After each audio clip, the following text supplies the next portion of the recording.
فقد قال ابو جعفر علیہ السلام الکبر رداء اللہ والمتکبر ینازع اللہ رداء۔ گناہان کبیرہ کے سلسلہ میں تکبر کے موضوع پہ گفتگو ہو رہی تھی۔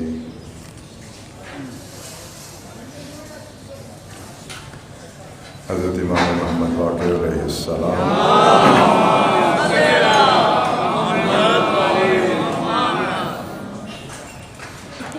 سے منقول ایک مختصر سی حدیث مبارک کو انہوں نے کلام قرار دیا ہے،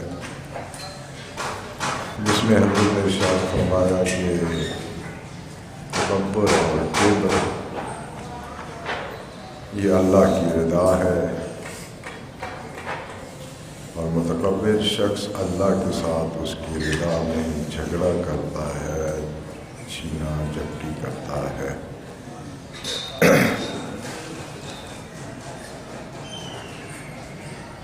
خداوند متعال جسم اور جسم کے عوارض سے منزہ ہے، یعنی بدن نہیں رکھتا، اعضاء نہیں رکھتا،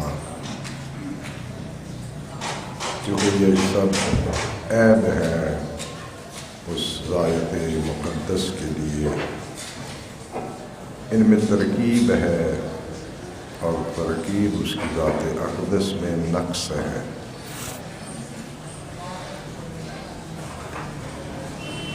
یہ استعارہ اور کنایہ والی تعبیریں ہوتی ہیں،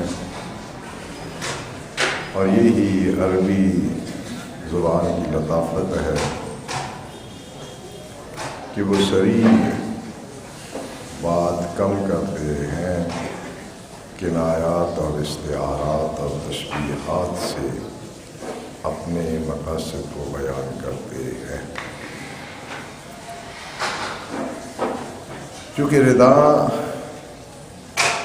انسان کے بدن کے ساتھ کبھی ہوتی ہے اور ہمیشہ ہوتی ہے، اس سے جدا نہیں کی جاتی، مگر کسی مجبوری کی حالت میں اسی کو استعارہ کے طور پر استعمال کیا گیا ہے، یا کنایہ کے طور پر استعمال کیا گیا ہے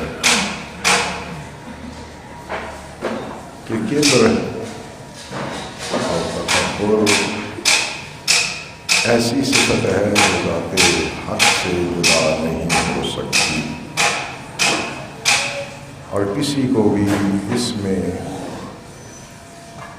شریک ہونے کی یا دعویٰ کرنے کی گنجائش نہیں ہے۔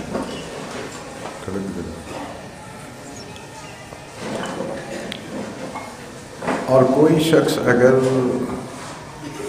تکبر اور کبر میں مبتلا ہوتا ہے تو ایسا ہی ہے جیسا کہ کسی کے لباس یا کسی کی رضا اس سے چھیننے کی کوشش کرتا ہے۔ پچھلے خطبہ میں وہ حدیث مبارک تلاوت کی تھی جس میں اس امر کی طرف اشارہ کیا گیا تھا کہ حکمت انسان کے سر میں ہوتی ہے، فرشتہ اس پر معمول ہوتا ہے جو اس کے روک کے رکھتا ہے، لیکن جب وہ شخص یا کوئی شخص تکبر میں مبتلا ہوتا ہے تو پھر حکمت کا لنک اور رابطہ اس سے ختم ہو جاتا ہے۔ اس حدیث میں صریحاً یہ چیز موجود نہیں تھی، صرف یہ تھا کہ فرشتہ اسے روک کے رکھتا ہے، اور جب کوئی تکبر میں مبتلا ہوتا ہے تو وہ اسے بد دعا دیتا ہے، جب تواضع کرتا ہے تو اسے دعا دیتا ہے۔ یہ حدیث مبارک حضرت موسیٰ کاظم علیہ السلام سے منقول ہے، اور اس میں اسی امر کی وضاحت کی گئی ہے جو میں نے پچھلے خطبہ کے اختتام میں آپ کی خدمت میں عرض کیا تھا۔ یہ ہشام کو امام موسیٰ کاظم علیہ السلام کی وصیتیں ہیں اور نصیحتیں ہیں۔ یہ حدیث نسبتاً طولانی حدیث ہے اور بہت سے اخلاقی امور کی طرف حضرت نے اس میں رہنمائی فرمائی ہے۔ اس میں آپ نے ہشام بن حکم کو ارشاد فرمایا، یا ہشام ان الزرع ينبت في الساحل، کھیتی نرم زمین میں اگتی ہے، یعنی جو بھی ہم پیداوار کے لیے کاشت کرتے ہیں چیزیں، گندم ہے، کھانے پینے کی چیزیں، زارع ہے، تو یہ نرم زمین میں اگتی ہے، یعنی اگر زمین سخت ہو، اس کا بیج ڈال بھی دیا جائے تو یہ بڑھتی نہیں ہے۔ وَلَا يَنبُتُ فِي الصَّفَا، سخت زمین میں زراعت کاری نہیں ہوتی، فصل نہیں اگتی۔ اور اس کے بعد حضرت نے اس امر کو ذکر کیا جس کے لیے یہ مقدمتاً ارشاد فرمایا تھا کہ فصل نرم زمین میں اگتی ہے، سخت زمین میں نہیں اگتی۔ فرمایا فَكَذَلِكَ الْحِكْمَةُ تَأْمُرُ فِي قَلْبِ الْمُتَوَاضِعِ، اسی طرح حکمت اور دانائی یہ انکساری کرنے والے شخص میں بڑھتی ہے، پھیلتی ہے۔ نباتہ ہوتا ہے اگنا، بڑھنا، جس طرح کہ ایک سبزی یا گندم، اس قسم کی چیزیں جو زمین سے اگتی ہیں ان کے اگنے کو کہا جاتا ہے نباتہ۔ تو عاجزی اور انکساری رکھنے والے شخص کے دل میں حکمت اگتی ہے۔ وَلَا تَأْمُرُ فِي قَلْبِ الْمُتَكَبِّرِ الْجَبَّارِ، اور تکبر کرنے والا جبار شخص جو ہے اس کے دل میں حکمت نہیں اگتی۔ جس طرح کے فصل، جس طرح کے نباتات نرم زمین پہ اگتے ہیں، سخت زمین پہ نہیں اگتے، اسی طرح حکمت بھی عاجزی اور انکساری کرنے والے شخص کے دل میں اگتی ہے، اور متکبر اور جبار شخص کے دل میں یہ نہیں اگتی۔ لأن اللہ تعالی جعل التواضع آلۃ العقل وجعل التکبر من آلۃ الجہل، اس لیے کہ حق تعالی نے انکساری اور عاجزی کو عقل اور دانائی کا ذریعہ بنایا ہے، آلہ بنایا ہے، اور تکبر کو جہالت اور سفاہت کا آلہ قرار دیا ہے۔ یعنی تکبر آیا پھر دانائی گئی۔ یہ لفظ حکمت جس کا ہم اردو میں ترجمہ کرتے ہیں دانائی،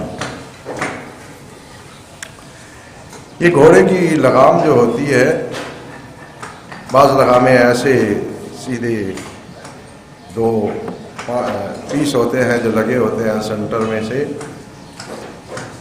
اور کچھ لگامیں ہوتی ہیں کہ سینٹر میں ایک ایسے لوہے کی اس ہاف دائرہ جو ہے اس جتنی ایک لگی ہوتی ہے، دونوں طرف وہ لگام کی سیدھی ہوتی ہے، اور وسط میں وہ جو حصہ ہوتا ہے لگام کا اسے حکمت کہا جاتا ہے عربی میں۔ اور اس کا کام کیا ہوتا ہے؟ گھوڑے کو روکنے کے لیے جب اس کی لگام آپ کھینچیں گے تو وہ حکمت گھوڑے کے تالو پہ لگتی ہے، اس کے گلے پہ زور دیتی ہے، وہ رک جاتا ہے۔ بس حکمت کا کام کیا ہوتا ہے؟ روکنا۔ حکمت روکنے کا آلہ ہے۔ جو قانون کو ننگا ہوتا ہے قانون کے مقابلے میں طغیانی کرتا ہے، احکام الہی کے مقابلہ میں اکڑ اکڑ کے گرج گرج کے آنکھیں نکال کے بکواس بازیاں کرتا ہے۔ سب کچھ ہو سکتا ہے، صاحب حکمت نہیں ہو سکتا، کیونکہ حکمت کا کام ہے روکنا۔ بجلی ہو اور آپ بٹن آن کریں، بلب درست ہو تو آن نہیں ہوگا۔ بس اگر کسی انسان کے دل و دماغ میں حکمت ہے تو وہ اسے ضرور بریک لگائے گی۔ ہاں یہ ہے کہ کچھ بندے صاحب حکمت تو نہیں ہوتے، انہوں نے رنگ صاحب حکمت والا لگا رکھا ہوتا ہے، لہو لگا کے شہیدوں میں مل گیا والی صورت ہوتی ہے۔ تو ایسے دو نمبری انسانوں کی اہل حق کے نزدیک کوئی اہمیت نہیں ہوتی، اور نہ ہی اللہ کے ہاں کوئی اہمیت ہوتی ہے۔ بس حکمت جو عقل میں پیدا ہونے والی چیز ہے، عقل اس کے لیے اعلیٰ ہے، حکمت عقل کی اعلیٰ ہے یا عقل اس کا اعلیٰ ہے۔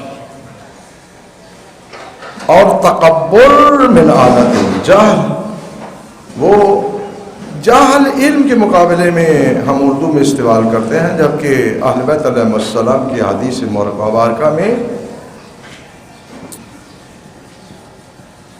علم کے مقابلہ میں سفاہت ہے، اور یہ جہل جب علم کے مقابلہ میں آتا ہے تو جاہل کا مطلب ہوتا ہے سفیہ۔ سفیہ کا مطلب ہوتا ہے کہ جو کام عقل کے فیصلوں کے مطابق نہیں کرتا، اسے کہا جاتا ہے سفیہ۔ ہم جو عام طور پہ اپنی زبان میں حتیٰ فلسفے میں بھی جو علم و جہل کی بات ہوتی ہے تو وہ دانائی یعنی جاننے اور نہ جاننے کا وہ تقابل رکھا جاتا ہے، جبکہ آپ اتنی تو ہمت کر سکتے ہیں، اصول کافی کا پہلا باب جو ہے وہ کتاب جو ہے وہ کتاب العقل والجہل ہے، جہل کو عقل کے مقابلہ میں لایا گیا ہے، یعنی جہل سے مراد ہے عقل کے مقابلہ میں آئے گی سفاہت، یعنی وہ کام جو عقلی میزان کے مطابق نہ کیے جائیں، اور جو شخص عقلی میزان کے مطابق کام نہیں کرتا وہ کہلاتا ہے سفیہ۔ یہ جو تھوڑے بہت عربی جانتے ہوتے ہیں نا، پاگل نہیں کہتے، کہتے ہیں چھوڑو اس کو، سفیہ شخص ہے۔ تو سفاہت دانائی کے مقابلہ میں ہوتی ہے، دانائی وہ جاننے والی نہیں، دانائی وہ حکمت والی جو انسان کو روکتی ہے۔ ایک دانائی ہوتی ہے وہی علم جاننا، یہ بھی ایک دانائی ہے، اور حکمت والی دانائی جو ہوتی ہے اس کا کام ہے کہ انسان کو روکنا، لا قانونیت سے روکنا، برائی سے روکنا۔ اور اس کے بعد حضرت نے ارشاد فرمایا، یہ مثال بڑی دلچسپ ہے، انشاءاللہ اگر توجہ فرمائیں گے اور ناراضگی کی حالت میں آپ بیٹھے ہوئے نہیں ہیں اور خدا نخواستہ آج تکبر اور غرور کی سوچ سے ملاقات نہیں ہوئی ہے تو یہ مثال بڑی دلچسپ ہے، کلام معصوم ہے، اس مثال پہ غور فرمانا۔ حضرت نے یہ سب کچھ ارشاد فرمانے کے بعد فرمایا، ثم علم، حشام بن حکم جان، ان من شمخ الى السقف براسه شجع، شمخ ہوتا ہے بلند، اگر عربی میں آپ بلند و بالا پہاڑ کہنا چاہے تو کہیں گے کہ الجبال الشامخہ، یعنی بلند۔ حضرت نے فرمایا کہ کوئی شخص اگر اپنا سر بلند کر کے چھت کی طرف جاتا ہے تو چھت اسے کچل دے گا، توڑ دے گا، اور فرمایا کہ ومن خفض راسه استظل تحته واكنه، اور جو چھت کے نیچے سر جھکا کے جاتا ہے تو چھت اسے سایہ فراہم کرتا ہے اور اسے چھپا لیتا ہے.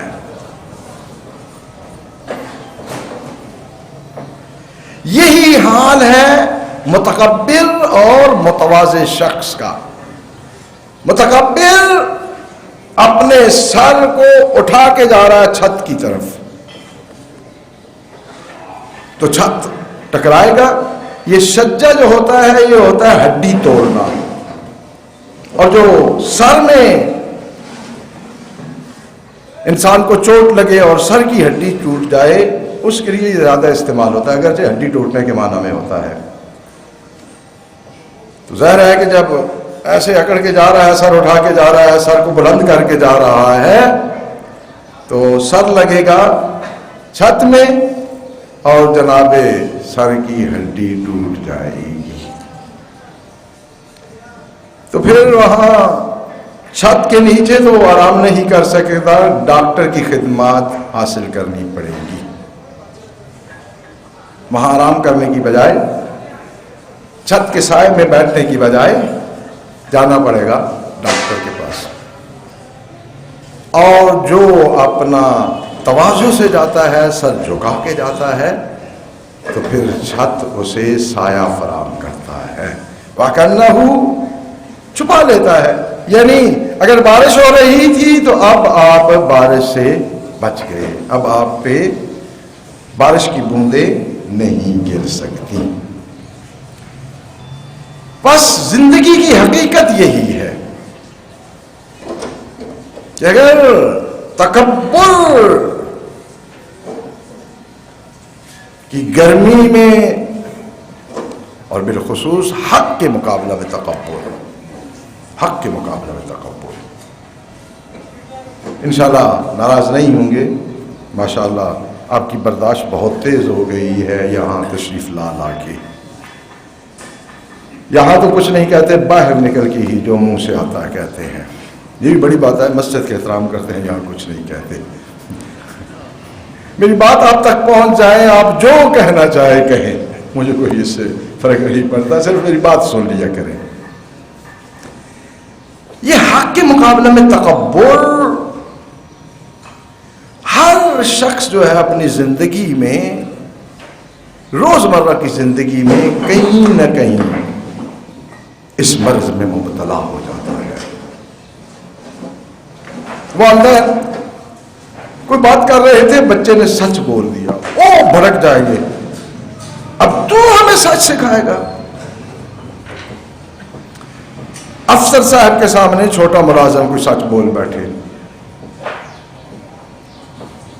جسے انسان اپنی نسبت کمتر سمجھتا ہو، حقیر سمجھتا ہو، وہ غلطی سے کہیں انسان کے منہ پہ سچ کہہ دے. پھر جناب عالی کا غصہ اور دل کی دھڑکن، بلڈ پریشر قابل کنٹرول نہیں رہتا. یہ آپ نے سنا ہوگا بڑے لوگوں سے، کیونکہ میں بھی اسی معاشرے میں رہتا ہوں، کہ جب مجھے غصہ آ جاتا ہے نا تو پھر مجھے کچھ دکھائی نہیں دیتا، کچھ مجھے سنائی نہیں دیتا. ویسے آپ حضرت انسان ہو کہ اس پہ فخر فرما رہے ہیں. گدھے کی بھی جب غصہ آ جاتا ہے نا، جو کھڑوں سے دلتیا مارتا ہے، یہ کون سی خصوصیت اور ٹور والی بات ہے؟ جب مجھے غصہ آ جاتا ہے نا، تو گدھا بھی یہی کام کرتا ہے، پھر اس کو بڑا ماننے. انسان کا پتہ ہی اس وقت چلتا ہے کہ یہ انسان ہے یا نہیں ہے کہ جب اسے غصہ آئے. غصے میں بھی اگر اسے حدود دکھائی دے رہی ہوں تو سمجھنا انسان ہے. اور جسے غصے میں حد ہی نہ دکھائی دیتی ہو، انسانی شکل ہے لیکن انسانی عقل نہیں ہے، بوجھ اٹھایا ہوا ہے. انسان کو غصہ اس لیے نہیں دیا گیا کہ تکبر اور غرور اور میری اور آپ کی جو ہے عزتوں کی بربادی کرے، اس کی بھی مورد ہے، اسی جگہ پہ آنا چاہیے۔ اپنی تو ایک ذرا سی چیز کے لیے ہمارے غصہ جو ہے وہ نیچے آتا ہی نہیں ہے، دین کے لیے تو کسی کو غصہ نہیں آتا، نہیں آتا، وہاں تو رشتہ داریاں یاد آ جاتی ہیں۔ مذہب کے لیے تو کسی کو غصہ نہیں آتا، کسی کا بلڈ پریشر اوپر نہیں ہوتا، دیکھ رہے ہوتے ہیں کہ مذہب کی پامالی کر رہا ہے، پھر بھی ساتھ اس کی بغل میں کھڑے ہو کے اس کی تائید کر رہے ہوتے ہیں۔ یہی ہمارے نامہ اعمال کی بربادی کا باعث بنے گی چیز،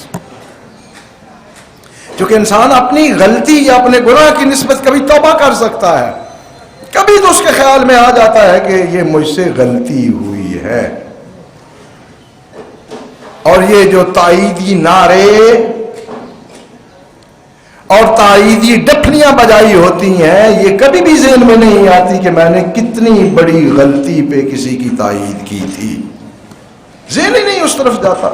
ہم سمجھتے ہیں جو کام اسی کا ہے، اسی کے ذمہ اچھائی ہے یا برائی ہے، جبکہ اسلام یہ کہتا ہے سن لیں سن لیں سن لیں، خدا را کوشش کریں اپنی آخرت کو بگاڑے نہیں۔ اسلام تو یہ کہتا ہے کہ اگر مشرق میں ایک شخص قتل ہو اور مغرب میں رہنے والے شخص کو پتہ چلے کہ فلاں شخص قتل ہوا ہے، وہ کہے کہ ٹھیک ہوا، یا اس کرنے والے نے یہ ٹھیک کام کیا، جو سزا اس قاتل کو ملے گی اس مغرب میں رہنے والے شخص کو بھی وہی سزا ملے گی۔ مجھ پہ احسان نہ فرمانا، اپنے پہ احسان فرماتے ہوئے ایک دن اپنے ماضی کے کسی دن کو دیکھیں اور اس میں دیکھیں کہ کتنی ایسی برائیاں ہیں جن کی ہم دھڑلے سے تائیدیں کر چکے ہیں، اور یہ بڑا خطرناک پہلو ہے انسانی زندگی کا، اور قیامت والے دن یہی انتہائی خطرناک پہلو ہے۔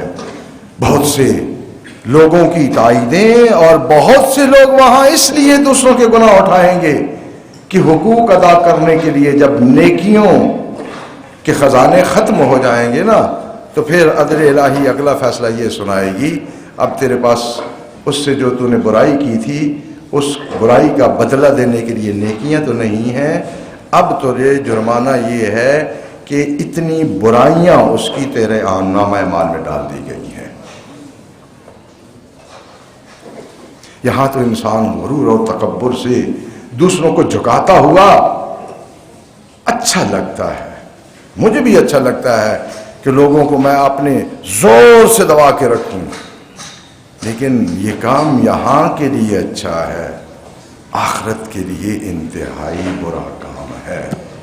یا نیکیوں کا خسارہ برداشت کرنا پڑے گا، یا جس پہ زیادتی یا ظلم کیا ہے اس کی برائیوں کا بوجھ اٹھانا پڑے گا۔ بارگاہ رب العزت میں مسررانہ دعا ہے